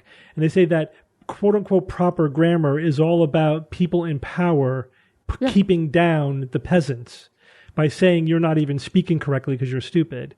Well, because historically that is how you maintained power, was you maintained literacy lines. It's cultural There were power. literally literacy tests for people to vote. Like that's voter suppression. That was horrible. Yeah, but that's exactly what we're talking about. Yeah. A fascinating issue. And I'm with you. I'm like sort of almost agnostic about the whole thing. I'm like, right. It's I don't really have. I think you teach it in context. You always teach it with context. That's the most important thing you can do. Well, here's one thing I do firmly believe in is that whatever you feel is the best compromise in terms of the approach to grammar and style, whatever. It should all be without judgment or shame, right? There's absolutely no reason to interject any of that. And if you like shame people because they're not saying things the way you are, you're kind of justifying and supporting the view that it is really about keeping people down. Right. And because that's you're actually demonstrating that to some small degree. All right, we're not going to resolve this. So I have license to mispronounce everything. Great. No, okay. I have the right to enforce my style on my own podcast. Right? Oppressionist. Like I'm the editor and producer of this forum, so I get to have a style that I impose. All right. Which we do. We actually do. There are certain things that we decided that we're not going to say just because we don't want to get millions of emails or whatever. But and we do adhere to a style. It's voluntary. Again, there's no shame or judgment. It's just, hey, this is probably appropriate in this context. All right, one more really quick. So, Kara, you'll be happy to hear this. When I was talking about Aptera, and Aptera, that solar-powered electric vehicle that they're planning on making. They're planning on using the North American standard plug, which is the Tesla plug. And I didn't look any deeper into it. I just read that in the article about Aptera, and I just said, oh, yeah. I was like, how is that the North American standard? Right. So apparently I opened a whole can of worms there but it's an interesting story. It's an interesting story. So very, very quickly, in November of 2022, Tesla decided to just change the name of their plug to North American Standard. That's such an Elon Musk thing to do. It's really just by fiat. It's North American. It's like the guy who came up with the grammar rule and say 1700. It's this way now. But there were some actual changes to go with it. So it's the NACS, the North American Charging Standard, and he did as part of that announcement, he is saying he's opening up. It's no longer going to be proprietary. He is opening it up to car makers to use for their cars and for charging station manufacturers to use in their charging stations. Sure. And so basically they provided the schematics and it's like, here you go. It's no longer a proprietary Tesla. It's a North American standard.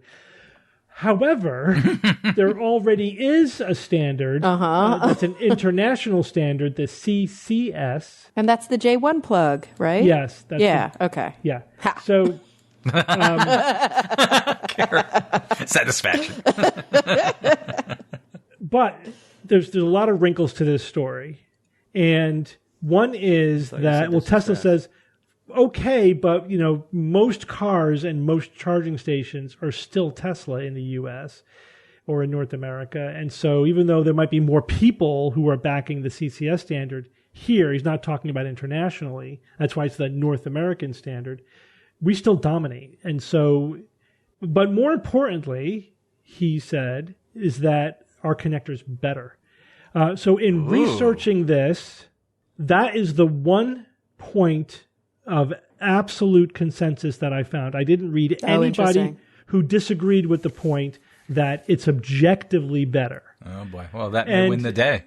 Well, but then you have to backward move everything. I know. So I'm conflicted here because when you look at, I've done a really deep dive on this. So the Tesla connector is smaller. Mm-hmm. It's much smaller. It's one connector for both the AC and the DC fast charging. It's more efficient, and it's more powerful. The CCS standard is huge and clunky, especially if you have the AC and the DC, which are two separate connectors. But it's also two separate charging styles. Yeah. But they can't exist together. And then when they do, you have this big clunky thing. I think they have to exist together. I think if you want to charge DC, it's either AC alone. It's AC alone or AC plus DC. So if you want to do fast charging, you need the AC plus DC, and it's this huge clunky thing that's not as good as the Tesla charger. But you would also never have that those are big crazy charging stations that you have to pay for. Like that wouldn't be in your house.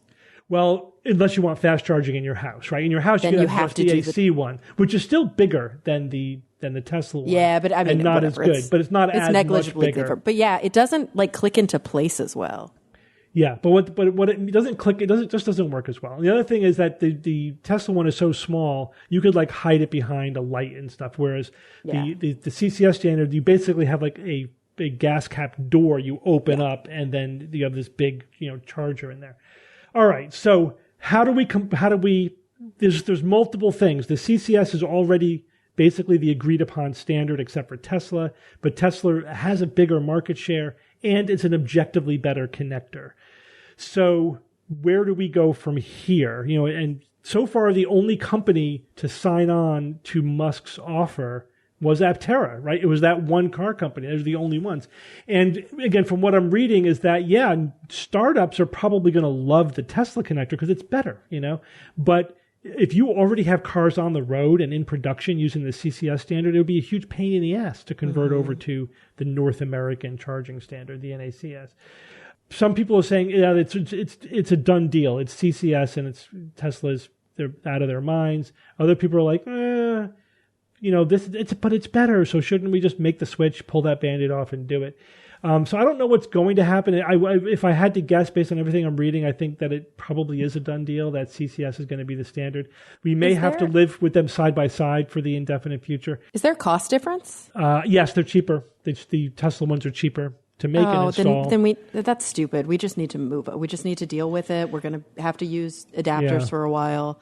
And then move over. I mean, if he's making this open source, right? Yeah, he is. He's not going to make money off of this. Well, I think the cynical view is that because there's billions of dollars now for putting in charging stations, he wants some of that money to go to Tesla's charging stations because they are an open standard now.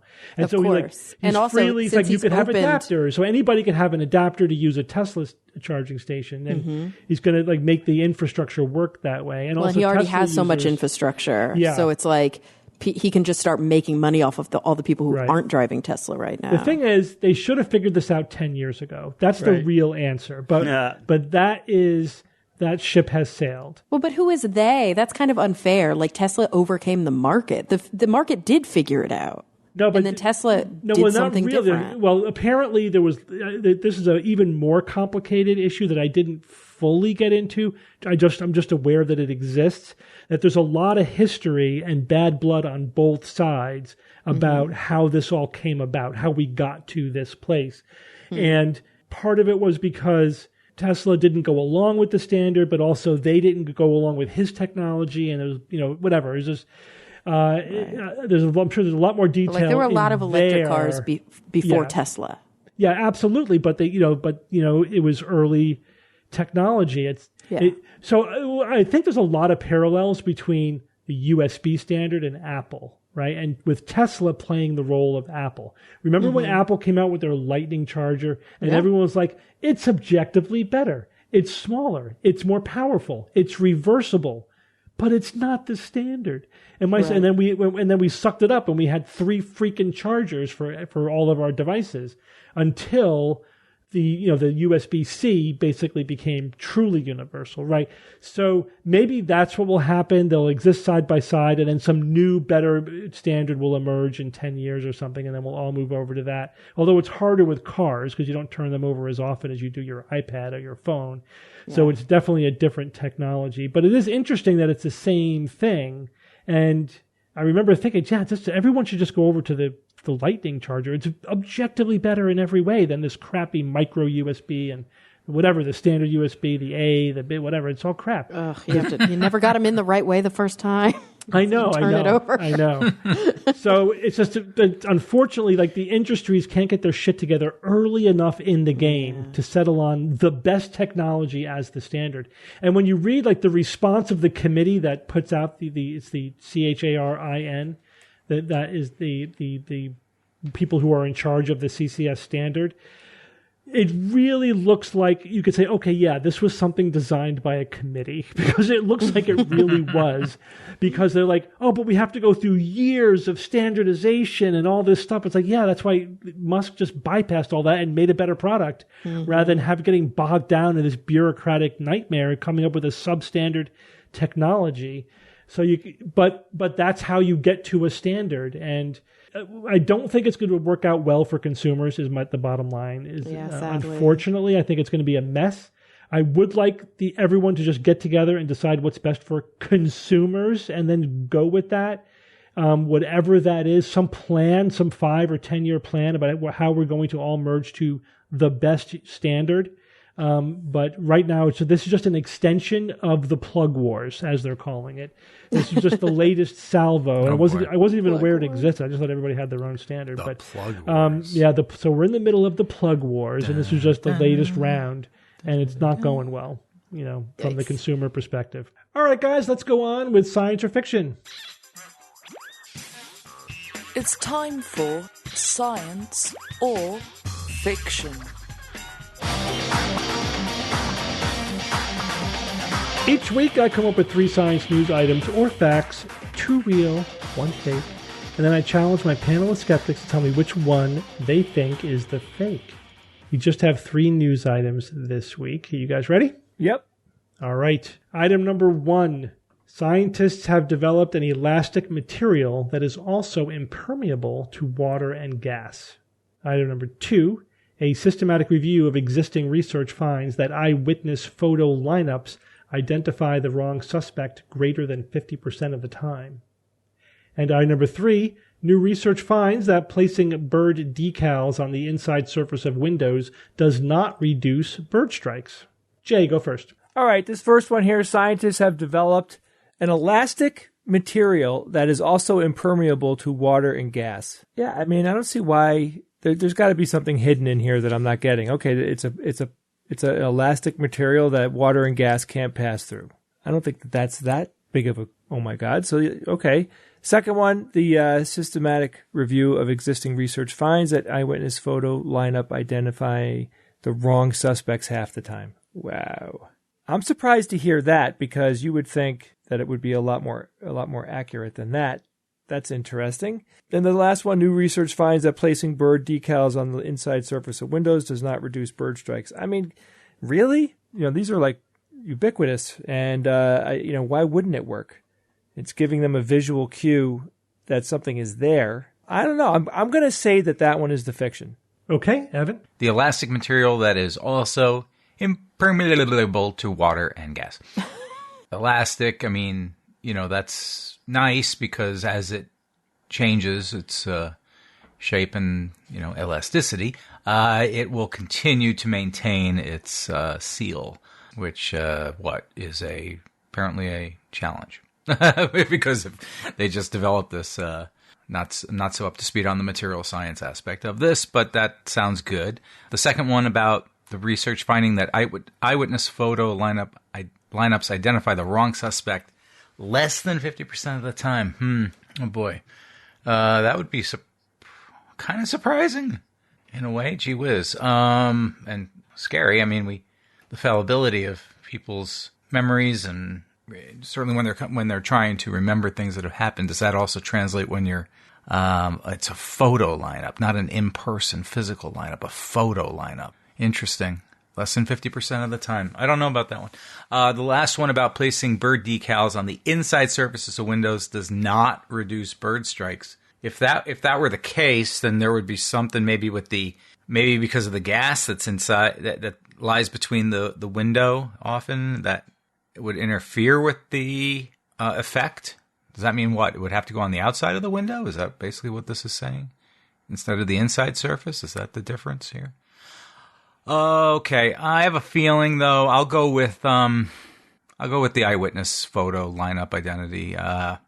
In a way, it sounds intuitive, kind of playing on our skeptical sort of predispositions, but maybe it's a lot more efficient or has a lot better success than we think. Okay, Kara. Elastic material that's impermeable to water and gas, like rubber. No, but I guess rubber's not impermeable to gas, but like a really, really good version of that, like a polymer that's just really good. Yeah, whatever. I trust the material scientists to come up with something cool like that. So I think it's between GWJ and GWE. Oh. Yeah, I don't know. The whole thing about a gas inside I'm just thinking that maybe the reason birds fly into windows is not because they're clear, but because they're reflective. Maybe that's the problem. If like the sun is shining and there's a sticker on the inside of a window, maybe a bird still can't see it because the reflection is still bright. You know what I mean? Like you can't always see stuff on the inside of a window if the sun is reflecting off of it. So I wonder if that would be the reason for that. Okay, then yeah, maybe I'm going to go with Evan on this because yeah, greater than 50% of the time, at first blush, like I was like, oh yeah, that's definitely true. But maybe it's not that high. Maybe it's more like a quarter of the time. So I'm going to go with Evan on this and say it's the eyewitness photo one. That's the fiction. I like the company, but it increases the pressure. So it's always. Okay, and Bob. Anecdotally, the bird decals don't do shit. Maybe that's because you're putting them on the inside of the window. Mom, I would visit my mom and she'd be like, the bird's slamming into the window again, the sliding door. And I put decals everywhere. It made no difference. Well, thanks for telling me that, Bob. Yeah, but they had like skulls and, like zombies on them, maybe. No, they were like pleasant bird silhouettes. Okay. And I think I actually, at the time, did some research. And obviously didn't see this new research, but I think other websites, at least anecdotally, were saying the same thing. It really doesn't do much. The eyewitness photo lineups, I could see that they would be wrong greater than 50% of the time. Makes sense because to me a photo is just too static. It's one specific, it's one type of lighting, it's one specific angle, and it's very hard to get a feel for somebody's real face and expression from just a picture. I could see how that would be too much less data, or is it fewer data? It's whatever your culture wants. Somebody's face. Well, data is technically plural, so it's less data because it's less data. That's true because there's a lot of data, but it would be fewer datums. No, date, right? I've never numbers eaten a date, of data, by the way. Yeah. So I could see that. I could see how that would be. The photo lineups are not good. And I would predict that Steve would say that the in-person lineups have a much better track record. The first one with the elastic material, I have no idea. So because the other two seem reasonable, I'm gonna say that one's fiction. All over the place. You're going with the first one. Yeah. We are all over the map. Okay. The other two Steve loves these moments. Yep. All right. So since we're all spread out, I guess I'll take them in order. We'll start with the first one. Scientists have developed an elastic material that is also impermeable. Remember the SGU culture and the water language. And gas. Bob, you think this one is the fiction. Everyone else thinks this one is science. And this one is science. This is science. Wow. Now, this is more amazing than Jay thinks because it is a big deal because there's generally this inverse relationship, whereas the more elastic something is, the less impermeable it is to water and gas. And if fewer impermeable it is. If you make something impermeable to gas, that usually makes it stiff and rigid, right? So like Kara, your example of rubber, when you stretch rubber, it lets gas through, right? It's not it's not good that way. So that's been sort of a rule of material science for a long time. So scientists had to find a way around that, and they did, and in a really cool way. So they made a liquid metal-based, soft, hermetic, and wireless communicable seal for stretchable systems. Now, how did they make liquid metal? This itself is cool, and this is sort of a bonus. What's the word? They used a eutectic alloy. Yep. Oh, I've heard that before. Have you? What does it mean? I don't remember. EUTECTIC, eutectic. It means that the alloy has a lower melting point than either of the constituent parts. Oh, interesting. So this is fascinating. It's an alloy of gallium and indium, and that alloy is liquid at room temperature. So what they do is they put that liquid metal inside of a polymer, an elastic polymer. Then they use glass beads to keep it from clumping, right? So they keep it spread out. And then there you go. So you have the elasticity of the polymer and the impermeability of the liquid metal. Now, this isn't a cheap solution to this, but they said it's not crazy expensive, but it's not the kind of thing we're going to see like at the grocery store. But they said for high-end electronics and like for valuable cargo, this kind of application could be ideal. Because you could wrap it. It's elastic. And also for things that move where you need the elasticity, but you also need to they need to be protected from gas so they don't combine with oxygen or whatever. So there definitely will be some industrial applications to this. Now, I couldn't say it was the first time they did this because I was going to do that, but I looked it up first and I saw earlier news items about other solutions to this, like making elastic impermeable things. I don't know how they worked out, but I couldn't say it was the first because somebody else did it. Okay, let's move on to number 2. A systematic review of existing research finds that eyewitness photo lineups identify the wrong suspect greater than 50% of the time. Kara and Evan, you think this one is the fiction. Jay and Bob, you think this one is science. And this one is the fiction. Oh, wow. Evan. Yeah. Woo! It's actually not that bad, but that's not even what the study was really about. It was about picture lineups, right? But they're trying to make it better. How good do you think it is? And so, but it also you could rate it in different ways. Like how often do they correctly identify the guilty person? How often do they not identify an innocent person? You know what I mean? Oh, right. Yeah. The overall accuracy is actually about 81%. Oh, wow. That's way better than I thought. That's a lot better. Yeah. So typically, it'll be the person of interest and 5 people they know are innocent, right? So there's 6 pictures. And they ask the person to identify who they think the guilty person is. And they also ask, how confident are you? There is a positive correlation between the confidence and the accuracy. Mm-hmm. So if you say, I'm 100% confident, then that greatly increases the accuracy versus if someone says, I'm only 50% sure that's the guy. Then it goes way down. It's like it could be 30%. So the police officers can can use that second bit of information to help them. But it's interesting is that we don't intuitively think that there's another way to use the lineup because we're always looking for the positive evidence, right? The other way to use a lineup is to eliminate people as innocent, not just to find the person who's guilty, because that's really valuable to the police as well, if they could take somebody off their list. So that's what the study was about. Was there a way to increase overall accuracy, but also increase the utility of the lineup in terms of eliminating innocent people? So but I thought you said that there's typically one person of interest and the other ones aren't. So who cares if they get rid of somebody who isn't? He wasn't even on the list. No, but Bob, the person of interest could be innocent. The person of interest is not always guilty, right? Also, if they remove him, the person of interest, then that would be good, right? Yes. That would be good, but not the other people, right? That's what I thought you were saying. No. It's again, the person of interest is a person of interest. We can't assume that they are guilty, right? So the police want to know, is this guy guilty? They want to know if he's guilty, not just prove that he is guilty. I mean, obviously, when assuming that the police are doing their job correctly. All right. So what the study was looking at a recommended tweak to the procedure where you ask the person which of these or any of these 6 people, the guy who mugged you or whatever, like the perp. And sometimes it's none of them. Sometimes it's all 6 innocent people. They do that for controls. And the person could say it's if they could say, I don't know, they could say, I don't think it's any of these people, or I could say, I think it's this guy, and I'm 60% sure.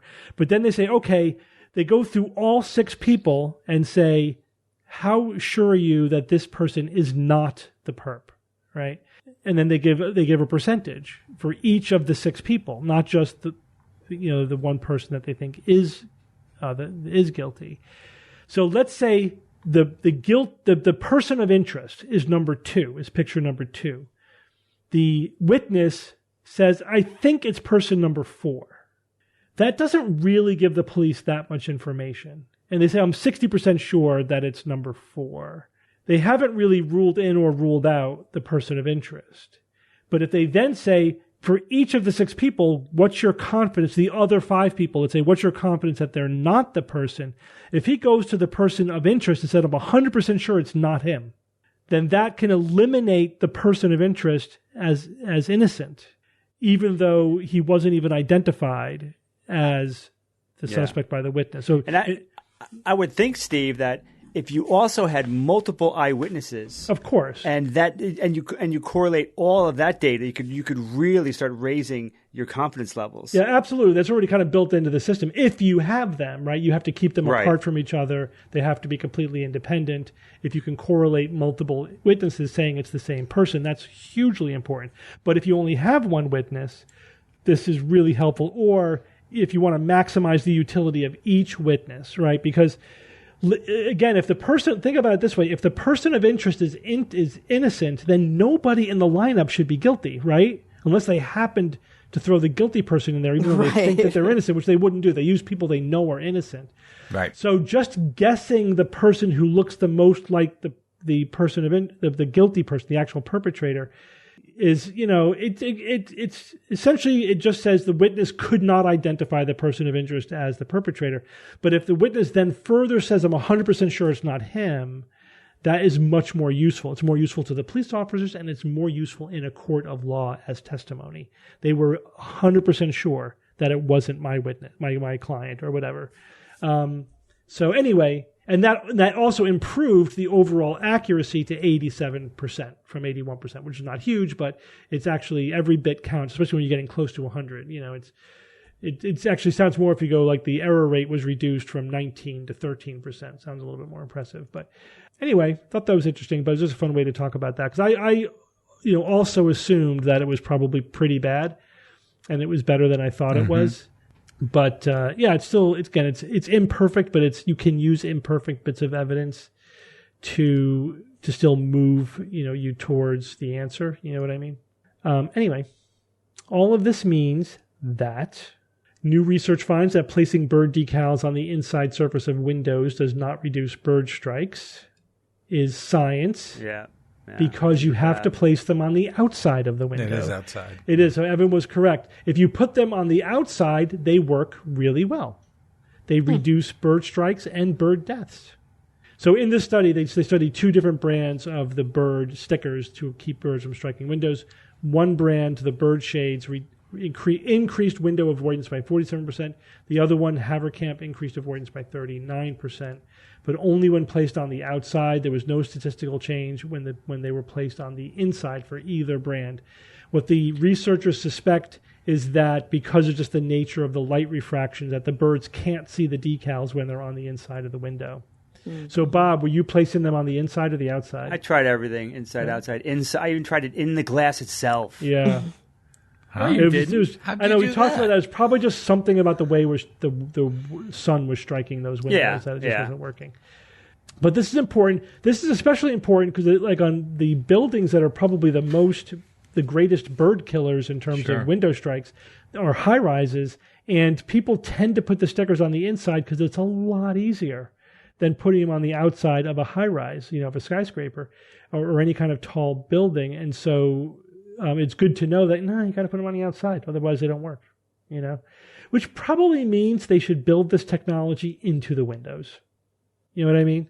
Just build it on installation. You have bird avoidance technology built into the windows because it kills a lot of birds. It's still small compared to cats. And we talked about that a couple times in the past, but it's still millions of birds a year. So, I mean, it would be a good thing to avoid it. It's also good not to have dead birds all around buildings, Oh, so sad. And there's like this one window at where I work, and like there's always a dead bird below that window in various states of decay. They just keep getting replaced by new birds. Yeah, on the outside of it. Yeah, absolutely. Make sure it's the outside. Just put the words window. So put your stickers on the outside. That's the lesson of that study. All right, well, good job, Kara and Evan. Thanks. Whatever. Thanks, Evan. Thank you. Right. Yeah, you're welcome. Hey, thank you, Steve. You're a fun guy. Thank you. And Evan, give us a quote. But as Deepak Chopra taught us, quantum physics means anything can happen at any time for no reason. Professor Hubert J. Farnsworth, of course, of Futurama fame. I wanted to throw a little fun and humor into the quote this week. All right. Well, thank you all for joining me this week. Any week you need me. Thank you, Steve. And until next week, this is your Skeptic's Guide to the Universe. Skeptic's Guide to the Universe is produced by SGU Productions, dedicated to promoting science and critical thinking. For more information, visit us at theskepticsguide.org. Send your questions to info@theskepticsguide.org.